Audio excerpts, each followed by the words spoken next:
Teologija mi pomeni v času študija predvsem način življenja, ko smo skupaj z sošolci spoznavali ne zgolj teoretično znanje, ampak tudi oblikovali sami sebe in se tudi povezali.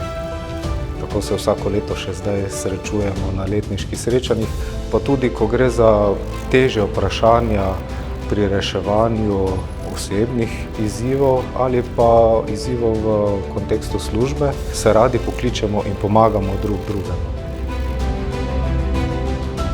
Trenutno sem generalni tajnik na Nadškofijski Karitas Maribor. Za Karitas in delo teologa v Karitas je zelo pomembno, da vse stvari, ki jih je potrebno narediti, ne naredi zgolj, da je nekaj narejeno, ampak da naredi najboljše, kar je možno. Seveda pa uporablja vsa znanja, doktrino iz socialnega področja. Človek je transcendentno bitje in ko načrtujemo določeno pomoč, jo moramo načrtovati v neko celostno pomoč človeku, ko jo izdajamo z ljubeznijo, predvsem pa, da to prinaša neko veliko mero upanja v samem človeku, ki se obrne k nam.